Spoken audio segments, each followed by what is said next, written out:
We are back. Thank you for joining for one more video. I am your host, Dr. Soyla Quesada, and today I will be talking to you about self-esteem. 5 tips on how to be better with self-esteem, how to build it, how to care for it. If you have not yet, please do not forget to subscribe. I am posting a video every Sunday for the next few weeks, and you do not want to miss this. Let's talk about self-esteem, what it is. So about 2 or 3 videos ago, I talked a little bit about the difference between self-esteem and self-confidence. And in the ways that self-esteem and confidence go together, how they actually feed into one another. That self-esteem that comes from your experiences as a child, comes from it can come from trauma. It can be positive self-esteem. It could be a great high self-esteem, but it can also be the opposite. It could be low. It could be a self-esteem that has been tarnished throughout your life cycle because of experiences. And so the way that we work on our self-esteem is very important because we have the power to truly change how we feel about ourselves, how much esteem we have for ourselves, how much love we have for ourselves, how much we really think about ourselves, how much worth do we believe we have, and how much value do we believe we have. Okay? So let's get started. Tip number 1, in order for you to begin to grow your self-esteem, to begin to really assess in what areas you need to work on in order for your self-esteem to go up, in order for your self-esteem to be stronger. Number 1, go to therapy. And that's coming from a life coach. Go to therapy because therapy is going to help you with everything that happens before today. It's going to help you process every childhood experience that you've had, up to now. It could be an adult, an experience that you've had through adulthood as well. Go to therapy because it's going to help you immensely get at the root causes of some of the reasons of why your self-esteem is so low. Therapy is so important. It helped me a lot. It has helped me a lot. I'm a proponent of therapy. I will tell all my friends, go to therapy. If they have an issue, have you gone to therapy? Because it is so important. And as you begin to dig deeper into those experiences, some of which you've tried to block out, some of which are really present in your life, when you begin to work through those and really address those and try to fix them and try to fix how you feel about them and what effect they've had on you, if you try to really, therapy will help you go through the process of addressing those issues, those concerns, those challenges that you've had that brought you to where you are now, that have made you who you are today. Because we have to be honest, everything that has happened up to today has impacted who we are. Okay. Number 2, I'd say get a life coach, because your life coach will help you from now into the future. Your life coach will begin to work on the now, will start to work with you on what we need to do, what is the outlook in the future. We'll begin to give you tips, we'll begin to share skills with you, we'll begin to share practices, we'll begin to share habits with you in order for you to move on to the next phase of your life with a much better high self-esteem, because self-esteem matters a lot, okay? Self-esteem matters a lot. I myself am a life coach, and I came into the life coach arena field was through having my own coach as well, understanding the importance and the difference that it made in my own life. And so therapy, life coach, okay? Number 3 is begin self-affirmation. So begin positive affirmations for yourself. Begin to tell your brain that you are great, that you do things well, that you are loved, that you love yourself, that people care about you, that you have high value, that you are worthy, that you are enough, okay? And if you want to get even more specific, if there's a certain thing about you that you dislike, if there's a certain thing about you that you continue to be negative about, address those. Flip it on its head and begin to say affirmations for them. How do I do that, Zoila? So let's say, for example, there is an incident that happened to you and it has affected the way you think about yourself. Let's make this up.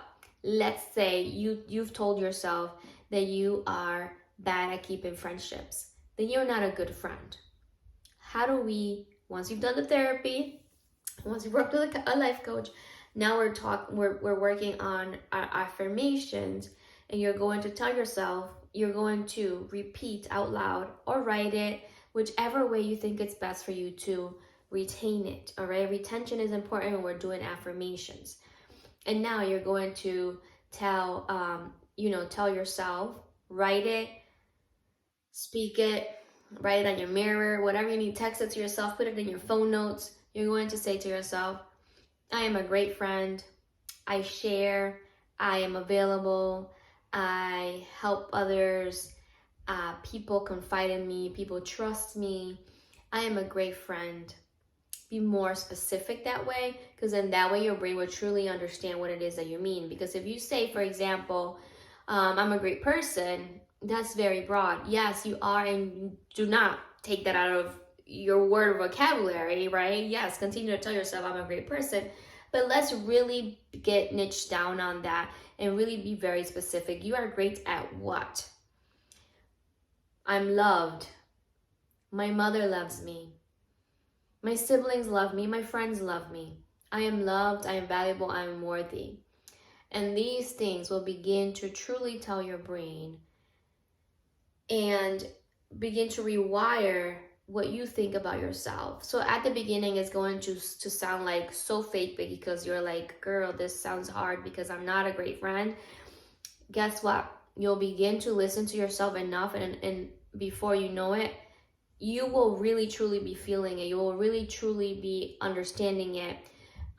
Your subconscious would truly begin to enhance how you feel about yourself and what you think about yourself, because you've told your brain that, and now your brain needs to follow the rules, okay? Your brain needs to follow the rules, okay? Number 4, join communities that will celebrate you and exit communities that will only tolerate you. Why? In this world, we need to be celebrated, we need to be encouraged, and we need to be supported.